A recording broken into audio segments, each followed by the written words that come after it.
ইরানিরা হয়েছে শিয়া আর আয়াতুল্লাহ খামানি হয়েছে মুসলমানের দুশমন। এখন মুসলমানের দুশমন যদি হয়ে থাকে আয়াতুল্লাহ খামানি, তাহলে কোন মুসলমান দেশে হামলা করছে, কয়জন মুসলমানকে সে মারছে?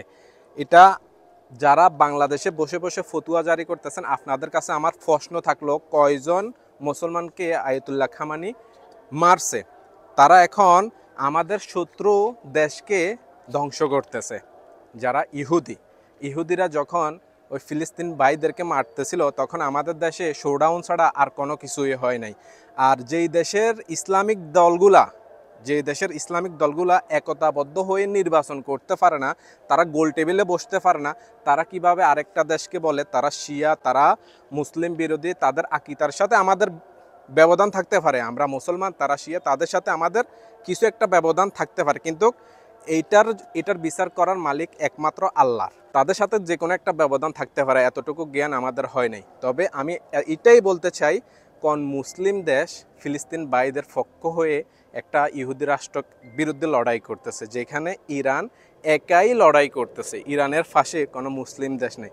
একটা দেশ আছে পাকিস্তান, ভাউতাবাস, মুখে বড় বড় বুড়লি ফুটাইতে পারে, এটা মারে দেব ওইটা মারে দেব, বাস্তবে তারা ওই যে তাদের প্রধান নাকি ওইখানে গেছে, এখন ললিপপ মুখে ভরে দেবে, ললিপপ যখন মুখের ভিতরে ঢেলে দেবে, তখন তারাও চুপ হয়ে যাবে। তারা মুসলমান নামেও কলঙ্ক।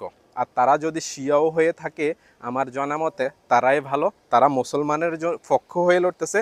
স্বার্থ থাকতে পারে, তাদের স্বার্থ এখানে থাকতে পারে, তার মানে এই না যে তাদেরকে আমরা ডাইরেক্ট কাফের হিসাবে উপাধি দিয়ে দেব।